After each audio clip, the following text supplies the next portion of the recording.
Hello. I'm reading Persuasion by Jane Austen. It's so good. I'm on chapter 10 of volume 2. We just found out that we've all had the little, intuitive hairs on the back of our heads saying, Mr. Elliot's, I don't know about him. And Anne Elliot has been like, I just don't know.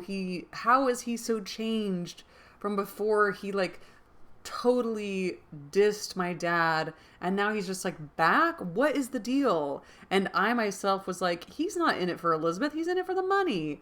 But it turns out he's just a downright dirty fellow. He was terrible and mean to Mrs. Smith, to his wife, and he's just getting back. He wrote a terrible, disgusting, awful letter about Mr. Elliot and Miss Elizabeth to Colonel Wallace. William Wallace. So Mrs. Smith just dropped a hard truth bombs on us about Mr. Elliot, confirming all of our suspicions about said Mr. Elliot. And now we have to fly. We have to fly to Captain Wentworth. We have to. Chapter 10. Anne went home to think over all that she had heard. In one point, her feelings were relieved by this knowledge of Mr. Elliot. There was no longer anything of tenderness due to him. He stood, as opposed to Captain Wentworth, in all his own unwelcome obtrusiveness, and the evil, true use of the word evil, of his attentions last night. The irremediable mischief he might have done was considered with sensations unqualified, unperplexed. Pity for him was all over, but this was the only point of relief. In every other respect, in looking around her, or penetrating forward, she saw more to distrust and to apprehend. She was concerned for the disappointment and pain Lady Russell would be feeling, for the mortifications which must be hanging over her father and sister, and had all the distress of foreseeing many evils, without knowing how to avert any one of them. She was most thankful for her own knowledge of him. She had never considered herself as entitled to reward for not slighting an old friend like Mrs. Smith, but here was a reward indeed springing from it. Mrs. Smith had been able to tell her what no one else could have done. Could the knowledge have been extended through her family? But this was a vain idea. She must talk to Lady Russell, tell her, consult with her, and having done her best, wait the event with as much composure as possible. And after all, her greatest want of composure would be in that quarter of the mind which could not be opened to Lady Russell in that flow of anxieties and fears which must be all to herself. She found on reaching home that she had, as she intended, escaped seeing Mr. Elliot, that he had called and paid them a long morning visit, but hardly had she congratulated herself and felt safe till tomorrow, when she heard that he was coming again in the evening. I had not the smallest intention of asking him, said Elizabeth, with affected carelessness, but he gave so many hints, so Mrs. Clay says at least. Indeed, I do say I never saw anybody in my life spell harder for an invitation. Poor man, I was really in pain for him, for your hard-hearted sister, Miss Anne, seems bent on cruelty. Oh, cried Elizabeth, I have been rather too much used to the game to be soon overcome by a gentleman's hints. However, when I found how excessively he was regretting that he should miss my father this morning, I gave way immediately, for I would never really admit an opportunity of bringing him and Sir Walter together. They appear to so much advantage in company with each other, each behaving so pleasantly, Mr. Elliot looking up with so much respect. Quite delightful, cried Mrs. Clay, not daring, however, to turn her eyes toward Anne. Exactly like father and son. Dear Miss Elliot, may I not say father and son? Oh, I lay no embargo on anybody's words, if you will have such ideas, but upon my word I am scarcely sensible of his attentions, but being beyond those of other men. My dear Miss Elliot, exclaimed Mrs. Clay, lifting up her hands and eyes, and sinking all the rest of her astonishment in a convenient silence. Well, my dear Penelope, you need not be so alarmed about him. I did invite him, you know. I sent him away with smiles. When I found he was really going to his friends at Thornbury Park for the whole day tomorrow, I had compassion on him." Anne admired the good acting of the friend in being able to show such pleasure as she did, in the expectation and in the actual arrival of the very person whose presence must really be interfering with her prime object. It was impossible that Mrs. Clay must hate the sight of Mr. Elliot, and yet she could assume a most obliging, placid look, and appear quite satisfied with the curtailed license of devoting herself only half as much to Sir Walter as she would have done otherwise. To Anne herself, it was most distressing to see Mr. Elliot enter the room, and quite painful to have him approach and speak to her. She had been used to before to feel that he could not be always quite sincere, but now she saw insincerity in everything. His attentive deference to her father, contrasted with his former language, was odious, and when she thought of his cruel conduct toward Mrs. Smith, she could hardly bear the sight of his present smiles and mildness, or the sound of his artificial good sentiments. She meant to avoid any such alteration of manners as might provoke a remonstrance on his side. It was a great object with her to escape all inquiry or eclat. But it was her intention to be as decidedly cool to him as might be compatible with their relationship, and to retrace as quietly as she could the few steps of unnecessary intimacy she had been gradually led along. She was accordingly more guarded and more cool than she had been the night before. He wanted to animate her curiosity again as to how and where he could have heard her formerly praised, wanted very much to be gratified by more solicitation, but the charm was broken. She should have said, "Oh, Mrs. Smith. She's like one of my best friends. She just told me everything." So, yeah, she told me that she told you all about me. She said other stuff too, but you can guess what that is. I got my guess. Now you have to guess what I'm thinking. What do you say, Mr. Elliot? Mr. W.M. Elliot, should I say? I couldn't survive in these times. He found that the heat and animation of a public room were necessary to kindle his modest cousin's vanity. He found, at least, that it was not to be done now by any of those attempts which he could hazard among the too commanding claims of the others. He little surmised that it was a subject acting now exactly against his interest, bringing immediately into her thoughts all those parts of his conduct which were least excusable. She had some satisfaction in finding that he was really going out of Bath the next morning, going early, and that he would be gone the greater part of 2 days. Good riddance. He was invited again to Camden Place the very evening of his return, but from Thursday to Saturday evening his absence was certain. It was bad enough that Mrs. Clay should be always before her, but that a deeper hypocrite should be added to their party seemed the destruction of everything like peace and comfort. It was so humiliating to reflect on the constant deception practiced on her father and Elizabeth, to consider the various sources of mortification preparing for them. Mrs. Clay's selfishness was not so complicate, nor so revolting as his, and complicit. Why, it's just spelled weird. And Anne would have compounded for the marriage at once, with all its evils, to be clear of Mr. Elliot's subtleties in endeavouring to prevent it. On Friday morning she meant to go very early to Lady Russell and accomplish the necessary communication, and she would have gone directly after breakfast, but that Mrs. Clay was also going out on some obliging purpose of saving her sister trouble, which determined her to wait till she might be safe from such a companion. She saw Mrs. Clay fairly off, therefore, before she began to talk of spending the morning in Rivers Street. Very well, said Elizabeth. I have nothing to send but my love. Oh, you may as well take back that tiresome book she would lend me, and pretend I have read it through. I really cannot be plaguing myself forever with all the new poems and states of the nation that come out. Lady Russell quite bores one with her new publications. You need not tell her so, but I thought her dress hideous the other night. I used to think she had some taste in dress, but I was ashamed of her at the concert. Something so formal and orang in her air, and she sits so upright. My best love, of course.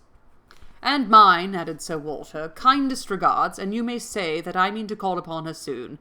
Make a civil message, but I shall only leave my card. Morning visits are never fair by women at her time of life, who make themselves up so little. If she would only wear rouge, she would not be afraid of being seen, but last time I called I observed the blinds were let down immediately. While her father spoke, there was a knock at the door. Who could it be? Oh my god. Is it Captain Wentworth? And remembering the preconcerted visits at all hours of Mr. Elliot, would have expected him, but of his own known engagement 7 miles off. After the usual period of suspense, the usual sounds of approach were heard, and Mr. and Mrs. Charles Musgrove were ushered into the room. Ugh. The usual moments of period of suspense. Somebody's going to answer the door. I like that. Surprise was the strongest emotion raised by their appearance, but Anne was really glad to see them, and the others were not so sorry, but they could put on a decent air of welcome, and as soon as it became clear that these, their nearest relations, were not arrived with any views of accommodation in that house, Sir Walter and Elizabeth were able to rise in cordiality and do the honours of it very well. They were come to Bath for a few days with Mrs. Musgrove, and were at the White Hart. So much was pretty soon understood, but till Sir Walter and Elizabeth were walking Mary into the other drawing-room, and regaling themselves with her admiration, Anne could not draw upon Charles's brain for a regular history of their coming, or an explanation of the smiling hints of particular business, which had been ostentatiously dropped by Mary, as well as some apparent confusion as to whom their party consisted of. She then found that it consisted of Mrs. Musgrove, Henrietta, Captain Harville, besides their 2 selves. He gave her a very plain, intelligible account of the whole, and a narration in which she saw a great deal of most characteristic proceeding. The scheme had received its first impulse by Captain Harville's wanting to come to Bath on business. He had begun to talk of it a week ago. Where's Louisa? Are we going to talk about Louisa? And by way of doing something as shooting was over, Charles had proposed coming with him, and Mrs. Harville had seemed to like the idea of it very much, as an advantage to her husband, but Mary could not bear to be left, and had made herself so unhappy about it that for a day or 2 everything seemed to be in suspense, or at an end. But then it had been taken up by his father and mother. His mother had some friends in Bath, whom she wanted to see, and it was thought a good opportunity for Henrietta to come and buy wedding clothes for herself and her sister, and in short it ended in being his mother's party, and that everything might be comfortable and easy to Captain Harville, and he and Mary were included in it by way of general convenience. They had arrived late the night before. Mrs. Harville, her children, Captain Benwick, remained with Mr. Musgrove and Louisa at Uppercross. Okay. Whew, good. Anne's only surprise was that affairs should be in forwardness enough for Henrietta's wedding clothes to be talked of.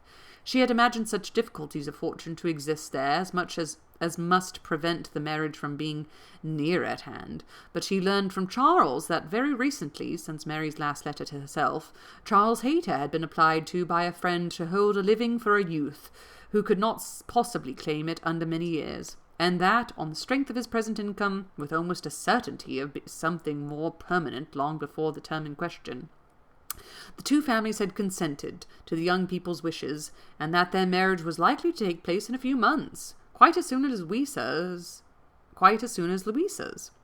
A very good living it was, Charles added, only 25 miles from Uppercross, and in a very fine country, fine part of Dorsetshire, on the centre of some of the best preserves in the kingdom, surrounded by 3 great proprietors, each more careful and jealous than the other, and the two of the three, at least, Charles Hayter, might get a special recommendation.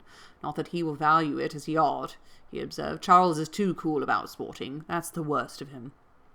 I am extremely glad indeed, cried Anne, particularly glad that this should happen, and that of two sisters who both deserve equally well, and who have always been such good friends, the pleasant prospects of one should not be dimming those of the other, that they should be so equal in their prosperity and comfort. I hope your father and mother are quite happy with regard to both. Oh, yes, my father would be as well pleased if the gentleman were richer, but he has no fault to find. Money, you know, coming down with money. 2 daughters at once, it cannot be a very agreeable operation, and it strengthens him as to many things. However, I do not mean to say that they have not a right to it. It is very fit that they should have daughters' shares, and I am sure he has always been a very kind, liberal father to me. Mary does not above half like Henrietta's match. She never did, you know. But she does not do him justice, nor think enough about Winthrop. I cannot make her attend to the value of the property. It is a very fair match as time goes, and I have liked Charles Hayter all my life, and I shall not leave off now. Such excellent parents as Mr. and Mrs. Musgrove, exclaimed Anne, should be happy in their children's marriages. They do everything to confer happiness, I am sure. What a blessing to young people in such hands. Your father and mother seem so totally free from all those ambitious feelings which have led to so much misconduct and misery, both in young and old. I hope you think Louisa perfectly recovered now. He answered rather hesitatingly. Yes, I do believe I do, very much recovered, but she is altered. There is no running or jumping about, no laughing or dancing. It is quite different. If one happens only to shut the door a little hard, she starts and wriggles like a young dab chick in the water, and Benwick sits at her elbow, reading verses or whispering to her all day long. Anne could not help laughing. That cannot be much to your taste, I know, said she, but I do believe him to be an excellent young man. To be sure he is, nobody doubts it, and I hope you do not think I am so illiberal as to want every man to have the same objects and pleasures as myself. I have a great value for Benwick, and when one can but get him to talk, he has plenty to say. His reading has done him no harm, for he has fought as well as read. He is a brave fellow. I got no more acquainted with him last Monday than I ever did before. We had a famous set at rat hunting all the morning in my father's great barns, and he played his part so well that I have liked him the better ever since. Set to at rat hunting. Okay. Here they were interrupted by the absolute necessity of Charles's following the others to admire mirrors and china. But Anne had had enough to understand the present state of Uppercross and rejoice in its happiness. And though she sighed as she rejoiced, her sigh had none of the ill will of envy in it. She would certainly have risen to their blessings if she could, but she did not want to lessen theirs. The visit passed off altogether in high good humour. Mary was in excellent spirits, enjoying the gaiety and the change, and so well satisfied with the journey in her mother-in-law's carriage for 4 horses, and with her own complete independence of Camden Place, that she was exactly in a temper to admire everything as she ought, and to enter most readily into all the superiorities of the house as they were detailed to her. She had no demands on her father or sister, and her consequence was just enough increased by their handsome drawing-rooms. Elizabeth was, for a short time, suffering a good deal. She felt that Mrs. Musgrove and all her party ought to be asked to dine with them, but she could not bear to have the difference of style and the reduction of servants, which a dinner must betray, witnessed by those who had been always so inferior to the idiots of Kellynch. It was a struggle between propriety and vanity, but vanity got the better, and Elizabeth was happy again. These were her internal persuasions, old-fashioned notions, country hospitality. We do not profess to give dinners. Few people in Bath do. Lady Alicia never does, but not even ask her own sister's family, though they were here a month. I dare say it would be very inconvenient to Mrs. Musgrove. Put her quite out of her way. I am sure she would rather not come. She cannot feel easy with us. I will ask them for an evening. That will be much better. That will be a novelty and a treat. They have not seen two such drawing-rooms before. They will be delighted to come tomorrow evening. It shall be a regular party, small but most elegant." And this satisfied Elizabeth, and when the invitation was given to the two present and promised for the absent, Mary was as completely satisfied. She was particularly asked to meet Mr. Elliot and be introduced to Lady Dalrymple and Miss Carteret, who were fortunately already engaged to come. And she could not have received a more gratifying attention. Miss Elliot was to have the honour of calling on Mrs. Musgrove in the course of the morning, and Anne walked off with Charles and Mary to go and see her and Henrietta directly. Her plan of sitting with Lady Russell must give way for the present.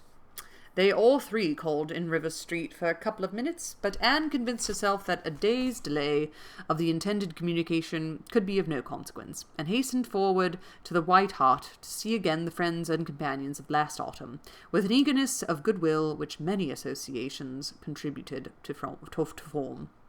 They found Mrs. Musgrove and her daughter within, and by themselves, and Anne had the kindest welcome from each. Henrietta was exactly in that state of recently improved views, of fresh-formed happiness, which made her full of regard and interest for everybody she had ever liked before at all. And Mrs. Musgrove's real affection had been won by her usefulness when they were in distress. It was a heartiness and warmth, and a sincerity which Anne delighted in the more, from the sad want of such blessings at home. She was entreated to give them as much of her time as possible, invited for every day and all day long, or rather claimed as a part of the family, and in return she naturally fell into all her wonted ways of attention and assistance, and on Charles's leaving them together, was listening to Mrs. Musgrove's history of Louisa, and to Henrietta's of herself, giving opinions on business and recommendations to shops, with intervals of every help which Mary required, from altering her ribbon to settling her accounts, from finding her keys and assorting her trinkets, to trying to convince her that she was not ill-used by anybody, which Mary, well amused, as she generally was in her station, at a window overlooking the entrance to the pump-room, could not but have a moment of imagination. A morning of thorough confusion was to be expected. A large party in a hotel ensured a quick, changing, unsettled scene. 5 minutes brought a note, the next a parcel, and Anne had not been there half an hour when their dining-room, spacious as it was, seemed more than half filled. A party of steady old friends was seated round Mrs. Musgrove, and Charles came back with Captain Harville and Wentworth. My God, it's been chapters since we've heard his name. The appearance of the latter could not be more than the surprise of the moment. It was impossible for her to have forgotten to feel that this arrival of their common friends must be soon bringing them together again. The last meeting had been most important in opening his feelings. She had derived from it a delightful conviction, but she feared from his looks that the same unfortunate persuasion which had hastened him away from the concert-room still governed. He did not seem to want to be near enough for conversation. She tried to be calm and leave things to take their course, and tried to dwell much on his argument of rational dependence. Surely, if there be constant attachment on each side, our hearts must understand each other ere long. We are not boy and girl, to be capriciously irritable, misled by every moment's inadvertence, and wantonly playing with our own happiness. And yet a few minutes afterwards she felt as if their being in company with each other under their present circumstances could only be exposing them to inadvertencies and misconstructions of the most mischievous kind. "Anne," cried Mary, still at her window, "there is Mrs. Clay, I am sure, standing under the colonnade, and a gentleman with her. I saw them turn the corner from Bath Street. I saw, yes, just now. They seem deep in talk. Who is it? Come and tell me. Good heavens, I recollect, it is Mr. Elliot himself." "No," cried Anne quickly, "it cannot be Mr. Elliot, I assure you. He was to leave Bath at 9 this morning, and does not come back till tomorrow." As she spoke, she felt that Captain Wentworth was looking at her, the consciousness of which vexed and embarrassed her, and made her regret that she had said so much, simple as it was. Mary, resenting that she should be supposed not to know her own cousin, began talking very warmly about the family features, and protesting still more positively that it was Mr. Elliot, calling again upon Anne to come and look herself, but Anne did not mean to stir, and tried to be cool and unconcerned. Her distress returned, however, on perceiving smiles and intelligent glances pass between 2 or 3 of the lady visitors, as if they believed themselves quite in the secret. It was evident that the report concerning her had spread, and a short pause succeeded, which seemed to ensure that it would now spread farther. "Do come, Anne," cried Mary. "Come and look at yourself. You will be too late if you do not make haste. They are parting. They are shaking hands. He is turning away. Not know Mr. Elliot, indeed. You seem to have forgot all about Lyme. Not know Elliot, indeed. Oh, yeah. Not know Elliot, indeed. Okay. To pacify Mary and perhaps screen her own embarrassment, Anne did move quietly to the window. She was just in time to ascertain that it really was Mr. Elliot, which she had never believed, before he disappeared on one side and Mrs. Clay walked quickly off on the other, and checking the surprise which she could not but feel at such an appearance of friendly conference between 2 persons of totally opposite interests, she calmly said, "Yes, it is Mr. Elliot, certainly. He has changed his hour of going, I suppose, that is all. Or I may be mistaken. I might not attend," and walked back to her chair, recomposed, and with the comfortable hope of having acquitted herself well. Just look at Wentworth and go, "Come sit next to me." The visitors took their leave, and Charles, having civilly seen them off, and then made a face at them, and abused them for coming, began with, "Well, mother, I have done something for you that you will like. I have been to the theatre and secured a box for tomorrow night. Ain't I a good boy? I know you love a play, and there is room for us all. It holds 9. I have engaged Captain Wentworth, and will not be sorry to join us, I am sure. We all like a play. Have I not done well, mother?" Mrs. Musgrove was good-humouredly beginning to express her perfect readiness for the play, if Henrietta and all the others liked it, when Mary eagerly interrupted her by exclaiming, "Good heaven, Charles, how can you think of such a thing? Take a box for tomorrow night? Have you forgot that we are engaged to Camden Place tomorrow night, and that we most particularly asked on purpose to meet Lady Dalrymple and her daughter, and Mr. Elliot, all the principal family connections, on purpose to be introduced to them? How can you be so forgetful?" "Foo, foo," cried Charles. "What's an evening party? Never worth remembering. Your father might have asked us to dinner, I think, if he had wanted to see us. You may do as you like, but I shall go to the play." "Oh, Charles, I declare to be too abominable if you do, when you promised to go." "No, I did not promise. I only smirked and bowed, and said the word happy. There was no promise."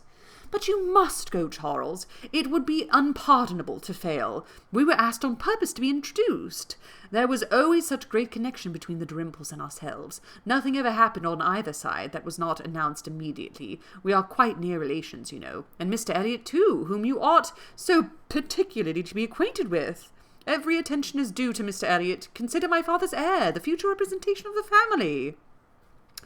"Don't talk to me about heirs and representatives," cried Charles. "I am not one of those who neglect the reigning power to bow to the rising sun. If I would not go for the sake of your father, I should think it a scandalous to go for the sake of his heir. What is Mr. Elliot to me?" The careless expression was life to Anne, who saw that Captain Wentworth was all attention, looking and listening with his whole soul. He was looking and listening with his whole soul. And the last words brought his inquiring eyes from Charles to herself.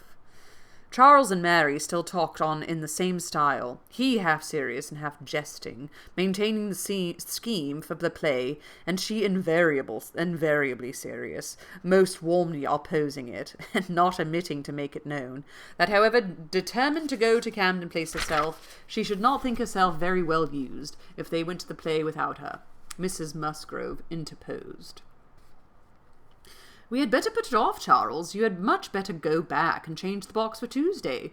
It would be a pity to be divided, and we should be losing Miss Anne, too, if there is a party at her father's, and I am sure neither Henrietta nor I should care at all for the play if Miss Anne could not be with us." Anne felt truly obliged to her for such kindness, and quite as much so, moreover, for the opportunity it gave her of decidedly saying, "If it depended only on my inclination, ma'am, the party at home, excepting on Mary's account, would not be the smallest impediment. I have no pleasure in the sort of meeting, and should be too happy to change it for the play, and with you, but it had better not be attempted, perhaps." She had spoken it, but she trembled when it was done, conscious that her words were listened to, and daring not even to try to observe their effect. It was soon generally agreed that Tuesday should be the day, Charles only receiving the advantage of still teasing his wife by persisting that he would go to the play tomorrow if nobody else would. Captain Wentworth left his seat and walked to the fireplace, probably for the sake of walking away from it soon afterwards, and taking a station with less barefaced design by Anne. "You have not been long enough in Bath," he said, "to enjoy the evening parties of the place." "Oh, no! The usual character of them has nothing for me. I am no card-player." "You were not formerly, I know. You did not use to like cards, but time makes many changes." "I am not yet so much changed," cried Anne, and stopped, fearing she hardly knew what misconstruction. After waiting a few moments, he said, and as if it were the result of immediate feeling, "It is a period, indeed. 8 years and a half is a period." Whether he would have proceeded farther was left to Anne's imagination to ponder over it in a calmer hour, for while still hearing the sounds he had uttered, she was startled to other subjects by Henrietta, eager to make use of the present leisure for getting out, and calling on her companions to lose no time, lest somebody else should come in. They were obliged to move. Anne talked of being perfectly ready, and tried to look it, but she felt that could Henrietta have known the regret and reluctance of her heart in quitting that chair, in preparing to quit the room, she would have found in all her sensations for her cousin, in the very security of his affections, wherewith to pity her. Their preparations, however, were stopped short. Alarming sounds were heard. Other visitors approached, and the door was thrown open for Sir Walter and Miss Elliot, whose entrance seemed to give a general chill. Anne felt an instant oppression, and wherever she looked saw symptoms of the same. The comfort, the freedom, the gaiety of the room was over, hushed into cold composure, determined silence or insipid talk to meet the heartless elegance of her father and sister. How mortifying to feel that it was so! Her jealous eye was satisfied in one particular. Captain Wentworth was acknowledged again by each, by Elizabeth more graciously than before. She even addressed him once, and looked at him more than once. Elizabeth was, in fact, revolving a great measure. The sequel explained it. After the waste of a few minutes in saying the proper nothings, she began to give the invitation which was to comprise all the remaining dues of the Musgroves. Tomorrow evening to meet a few friends, no formal party. It was all said very gracefully, and the cards with which she had provided herself, the Miss Elliot at home, were laid on the table, with a courteous, comprehensive smile to all, and one smile and one card more decidedly for Captain Wentworth. The truth was that Elizabeth had been long enough in Bath to understand the importance of a man of such an air and appearance as his. The past was nothing. The present was that Captain Wentworth would move about well in her drawing-room. The card was pointedly given, and Sir Walter and Elizabeth arose and disappeared. The interpretation had been short, though severe, and ease and animation returned to most of those they left, as the door shut them out, but not to Anne. She could think only of the invitation she had with such astonishment witnessed, and of the manner in which it had been received, a manner of doubtful meaning, of surprise rather than gratification, of polite acknowledgment rather than acceptance. She knew him. She saw disdain in his eye, and could not venture to believe that he had determined to accept such an offering as atonement for all the insolence of the past. Her spirits sank. He held the card in his hand after they were gone, as if deeply considering it. "Only think of Elizabeth's including everybody," whispered Mary very audibly. "I do not wonder Captain Wentworth is delighted. You see, he cannot put the card out of his hand." Anne caught his eye, saw his cheeks glow, and his mouth form itself into a momentary expression of contempt, and turned away, that she might neither see nor hear more to vex her. The party separated. The gentlemen had their own pursuits. The ladies proceeded on their own business. and they met no more while Anne belonged to them. She was earnestly begged to return and dine, and give them all the rest of the day, but her spirits had been long exerted, that at present she felt unequal to more, and fit only for home, where she might be sure of being as silent as she chose.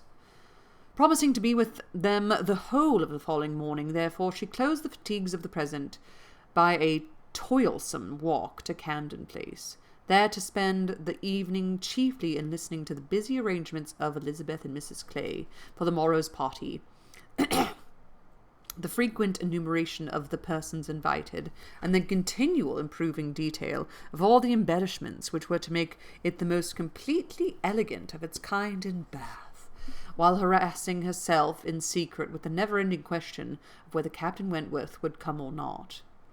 They were reckoning him as certain, but, with her, it was a gnawing solicitude never appeased for 5 minutes together. She generally thought he would come, because she generally thought he ought, but it was a case which she could not so shape into any positive act of duty or discretion as inevitably to defy the suggestions of very opposite feelings. She only roused herself from the broodings of his restless agitation to let Mrs. Clay know that she had been seen with Mr. Elliot 3 hours after his being supposed to be out of Bath, for having watched in vain for some intimation of the interview from the lady herself. She determined to mention it, and it seemed to her that there was a guilt in Mrs. Clay's face as she listened. It was transient, cleared away in an instant, but Anne could imagine she read there the consciousness of having, by some complication of mutual trick or some overbearing authority of his, been obliged to attend, perhaps for a half an hour, to his lectures and restrictions on her designs on Sir Walter. She exclaimed, however, with a tolerable imitation of nature, "Oh dear, very true. Only think, Miss Elliot, to my great surprise, I met with Mr. Elliot in Bath Street. I was never more astonished. He turned back and walked with me to the pump yard. He had been prevented setting off at Thornbury, but I really forget by what, for I was in a hurry, and could not much attend, and I can only answer for his being determined not to be delayed in his return. He wanted to know how early he might be admitted tomorrow. He was full of tomorrow, and it was very evident that I have been full of it too ever since I entered the house, and learned of the extension of your plan, and all that had happened, or my seeing him could ever have gone so entirely out of my head." Liar. She's a liar. She's the downright tootin' liar. We have very little of this book left, and I can't even believe that we have not had any sort of reconciling anything between and Captain Wentworth. Happy reading to you all. To all a good night, and ta-ta.